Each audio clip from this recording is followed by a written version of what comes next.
Thank you, Madam Chair, Ranking Member.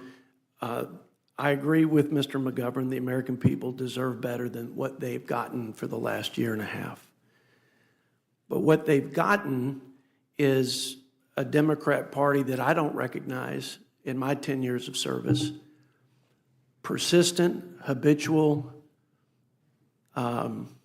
never-ending obstruction to stop the president from succeeding in advancing the policies and the agenda the American people overwhelmingly supported and voted for unilateral Republican leadership in Congress alongside of this president.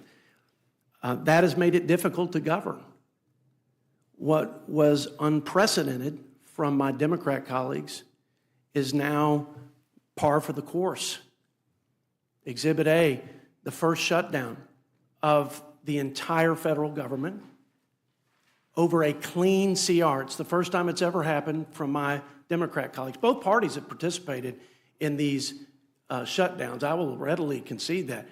But the first time a clean CR was rejected just to keep the government funding at the last year's funding levels until we could mete out a compromise solution. What was their reasoning? What was their counteroffer?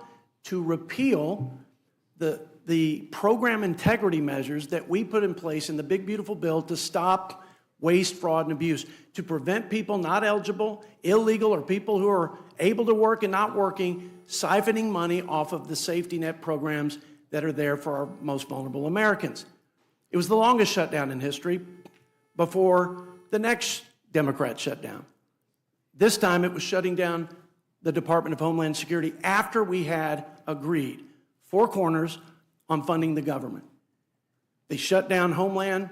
They handcuffed our Border Patrol agents from protecting our borders.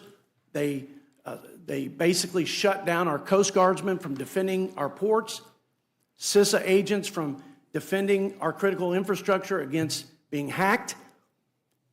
For over 70 days, they held the American people's security hostage until we used a reconciliation bill to break the obstruction and fund ICE and CBP because they defunded it.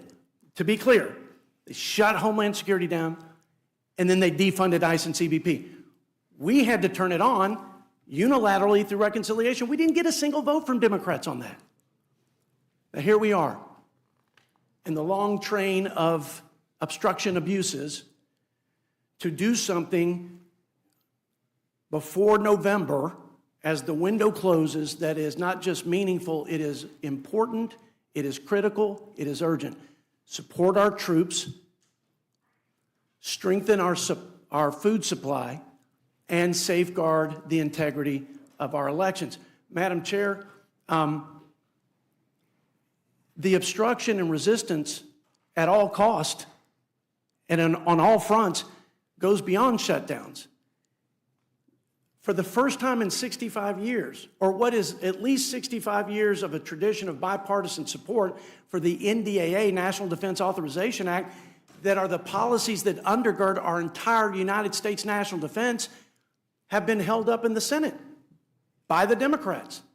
Prior to that, based on a temporary personnel decision of the president, they held up FISA 702, a critical security tool for our intelligence community to stop Chinese espionage, to stop terrorism, to stop drug trafficking. This is this new shameful era of obstruction, and I presume that the motivation is to placate the left-wing Mandami socialist base of the party. I have no other answers. So, Madam Chair and members of the Distinguished Rules Committee, I present to you a reconciliation bill that will provide emergency funding for our sons and daughters so they have baseline battlefield readiness, emergency funding to provide resilience and strength to our food supply that we all benefit from, and lastly, the consent of the governed and a functioning democracy requires integrity and confidence in elections.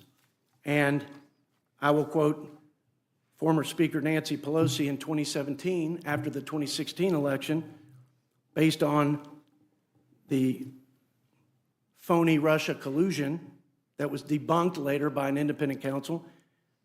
And I quote, "Our election was hijacked. There is no question. Congress has a duty to protect our democracy." Well, here's where I agree with her. We have a duty to protect our democracy. And when half the country has little to no confidence in the outcome of our elections because we don't have basic safeguards like a photo ID, I think it is incumbent upon us to act and act with purpose and with urgency. And with that, I yield.